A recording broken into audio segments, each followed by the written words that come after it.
Piper महाराष्ट्राचा superstar. हे अमृता मला सांग, आपल्याकडे जशी हेल्पलाईन सेंटर्स असतात, कॉल सेंटर्स असतात, तसे कॉल सेंटर्स स्वर्गात सुद्धा असतील काय? आणि जर कॉल सेंटर्स स्वर्गात असतील तर तिथे काय घडत असेल? आणि तुला बघायचंय का? हो, अरे चल ना मग, तुला मी देवाच्या कॉल सेंटर मध्येच नेते. स्वर्गातला आजचा आपला हा शेवटचा परफॉर्मन्स आपल्या समोर सादर करणार आहे लालबागची राणी नम्रता आणि नागपूरची आसावरी.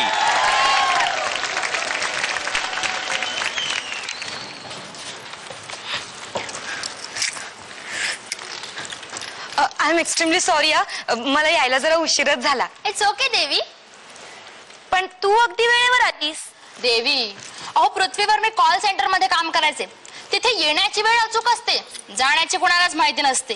अहो तिथून इथे कधी आले हे सुद्धा मला अजून कळलं नाहीये. म्हणून तर इथं आल्या आल्या माझ्या भक्तांच्या इच्छा तुझ्या या संगणकाद्वारे माझ्यापर्यंत पोहोचाव्यात म्हणून माझ्या या कौल सेंटर मध्ये मी तुझी नियुक्ती केली. म्हणजे तिकडे भक्तांनी कौल लावला, इकडे डेटा एंट्री झाली. भक्तांप्रमाणे तंत्र मित्र व्हायला हवं. काय टेक्नो सावी ग. हो. नाहीतर भक्त पुढे गेले आणि देव मागे राहिले असे नको व्हायला. एक्झॅक्टली. पण आज उशीर का झाला? अगं वेळेवरच निघाले प्रासादातून, पण माझा मुकुट प्रासादातच राहिला. आता दुचाकीवरून यायचं म्हणजे मुकुट तर घालावाच लागणार. बरोबर.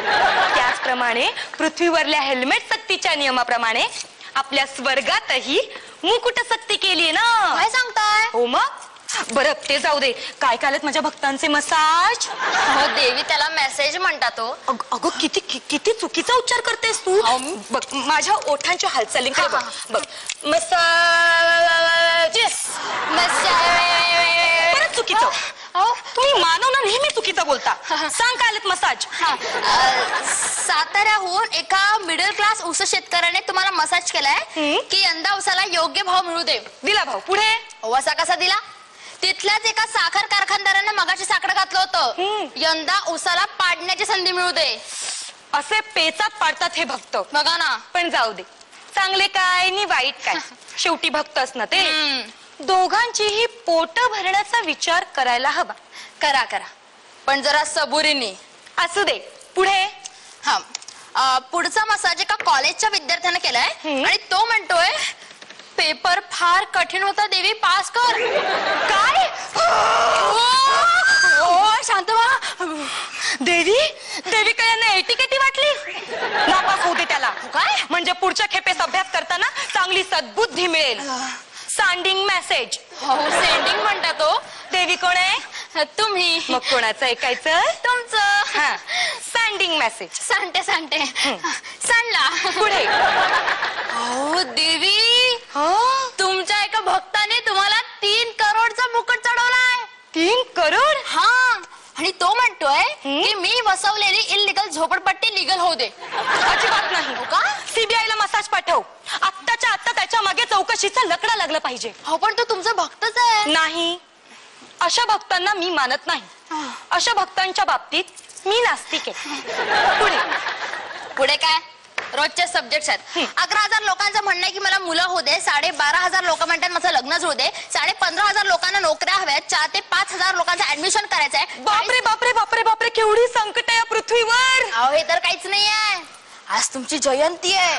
अजून लाखो भक्त, कुणी पायी कुणी गाडीनं येतात आपापली दुःख घेऊन. ओ मुळात सुखी असलेला माणूस देवळात येईल कशाला? ते पण खरंच आहे म्हणा. देवी, तुम्हाला एक विचारू का? इर्षाद. देवी विचार. हो, इतके दिवस झाले मी काम बघतेय, पण एक गोष्ट लक्षात येत नाहीये. इथे प्रत्येक जण स्वतःसाठी किंवा स्वतःच्या कुटुंबासाठीच काहीतरी मागतं. म्हणजे आपण या समाजाचा एक घटक आहोत. जर समाज सुखी झाला तर ओघाने आपणही सुखीच होऊ, हे कुणालाच नाही कळत का? नाही, म्हणजे ज्यांना असं वाटतं ना ते स्वतःहून समाजाच्या उद्धाराला लागतात. माझ्याकडून कुठल्याही फळाची अपेक्षा करत नाही. त्यांना खऱ्या अर्थानं देव कळला असं मला वाटतं. बाकी काय, लोकांनी मागत राहायचं आणि आपण देतच राहायचं. शेवटी आपण आपलं काम करावं. बरोबर. मसाज आला. कोणाचा मसाज आहे? बघते बघते, 2 मिनिटं. राम राम गोपाल गोपाल राम गोपाल वर्माचा. राम गोपाल वर्मा रोजच आहे त्याचं. काय म्हणतो तरी काय तो मेला? ते म्हणतायत की यंदाचा तरी चित्रपट जोरात चालू दे. हो का? मग त्याला असं सांग आतापर्यंत भूतांचे एवढेच बिंबे केलेस ना? हा. मग आता भूतांकडेच माग यश. चोप्रा. मानवांचे पीजे.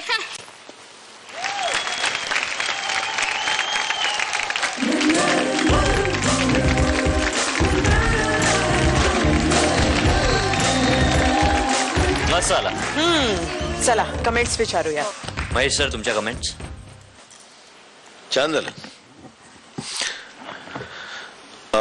छान, म्हणजे हे मला वाटतं ही राऊंडच टोटल एक बरी झाली. थोडस मला नम्रता असं वाटलं की थोडस कॅरिकेचरिश थोडस झालं. आय डोंट नो, म्हणजे nothing wrong with that is your idea about देवी कशी, ते नॉर्मल केलं असं तरी झालं. थोडस म्हणजे मला असं वाटलं की आता आपण जरा स्वर्ग करतोय तर थोडस मला असं वाटलं की थोडस वेगळ्या प्रकारे जर देवी साकार झाली तर कदाचित ते थोडं एंटरटेनिंग वाटेल म्हणून मी तो फक्त विचार केला की असं करून पाहते वगैरे. माझं काहीच म्हणणं नाही, मी फक्त वाटलं ते, कारण कसं असं ते ती खूप नॉर्मल होती आणि कळलं ते कसं असं होतं, कारण तिने एक व्हेरी नॉर्मल टोन पकडलेला आणि हे जरा सगळंच जरा असं होत होतं. डोळ्याची हालचाल म्हणा किंवा काही म्हणा, त्या मला वाटतं त्यातलं ह्युमर मला एक इथे सगळ्यांना सांगावंसं वाटतंय की तो काळ गेला ज्यावेळेला आपल्याला विनोद करायसाठी ना काहीतरी एक्स्ट्रा करायला लागत असतं. आता विनोद तसा पोचतो, म्हणजे कॉन्फिडेंटली अगदी सिरियसली केलेला विनोद मला वाटतं जास्त पोचतो असं माझं मत आहे. म्हणजे personal, maybe I might be wrong, पण आय डोंट नो, म्हणजे तुला मी वाईट म्हणत नाही, पण ते जरा म्हणजे ते जास्त जाणवलं कारण ती तेवढीच नॉर्मल होती. कारण दोघी त्या अशा असत्या ना तर ते असं पण नाईस. थँक्यू. म्हणता सुप्रिया मॅम. No comments. म्हणजे चांगला झाला. छान केलं. म्हणजे हा सगळ्या स्वर्ग या थीमवरच्या सगळ्या किड्स आणि ह्याची चांगली सांगता झाली आणि टॉपिक्स पण छान छान होते आणि चांगलं त्यांनी सगळ्याच मुलांनी खूप छान केलं. मुळातच त्यांना एक फॅन्टसी अशी होती, त्याच्यामुळे त्यांना बरंच खेळता आलं आणि चांगलं केलं सगळ्यांनी. छान केलं तुम्ही दोघींनी सुद्धा. थँक्यू. बॅकफायर महाराष्ट्राचा सुपरस्टार.